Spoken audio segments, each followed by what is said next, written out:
చేశారో మనకైతే తెలియదు అంత టెక్నికల్గా, కానీ వాళ్ళు హిందువుల యొక్క ప్రాణాలను తీసే విధంగా వాళ్ళు ఆ కెమికల్స్ని వాడి కొన్ని కోట్ల మందికి ఆ ప్రసాదాన్ని మనం పంచటం జరిగింది. ఇది వాళ్ళు చేసినటువంటి మహాపాపం. దాని ద్వారా 20 కోట్ల లడ్డూలు తయారు చేయడం జరిగింది. 20 కోట్ల లడ్లు మనం అంచనా వేసుకోవచ్చు ఎంత అపచారం చేశారు ఈ దుర్మార్గులు. అదేవిధంగా 5 ఏళ్లలో 250 కోట్ల రూపాయల నెయ్యి సరఫరా చేయటం జరిగింది. జంతు కొవ్వు ఉంది అని ఎన్డీడీబీ రిపోర్ట్ ఇచ్చింది. ఆ రిపోర్టును కూడా సిట్టి నివేదికలో పొందుపరచడం జరిగింది. శాస్త్రవేత్తలు నియమించింది ఎవరైతే 4 ఉన్నారో ఈ వైఎస్ఆర్సీపీ ప్రభుత్వమే. వాళ్ళని పంపించి వాళ్ళకు అనుగుణంగా రిపోర్ట్లు తెప్పించుకోవటం జరిగింది. అవన్నీ కూడా వాళ్ళు కొన్ని అబ్జెక్షన్స్ రేజ్ చేస్తే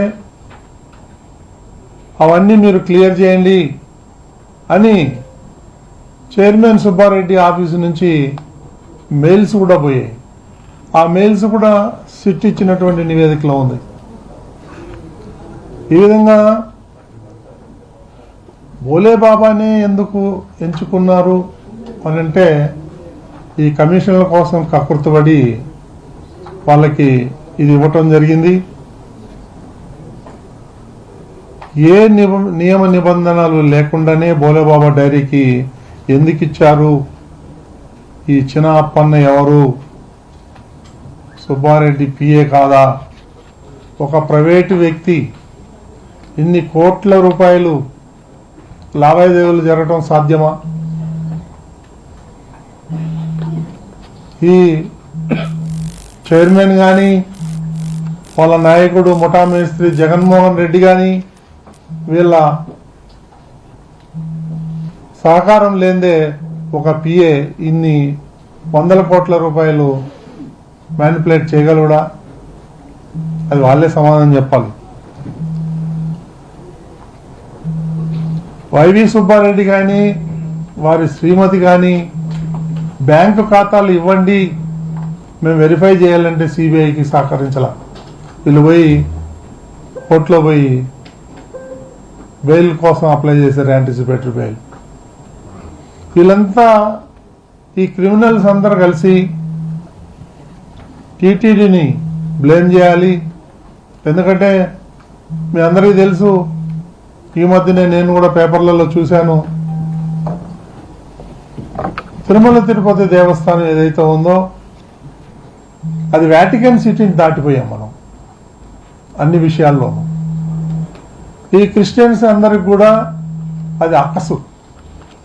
దీన్ని ఎట్లాగైనా తిరుమల తిరుపతి దేవస్థానాన్ని డౌన్ చేయాలి, దీన్ని బ్లేమ్ చేయాలి, దీన్ని బదనాం చేయాలి అనే ఉద్దేశం కంకణం కట్టుకొని వీళ్ళందరూ ఒక ప్రణాళిక ప్రకారం ఇక్కడ ఉన్నటువంటి హిందువుల మనోభావాలు దెబ్బతినే విధంగా తొలి నుంచి వాళ్ళు ప్రవర్తిస్తున్నారు.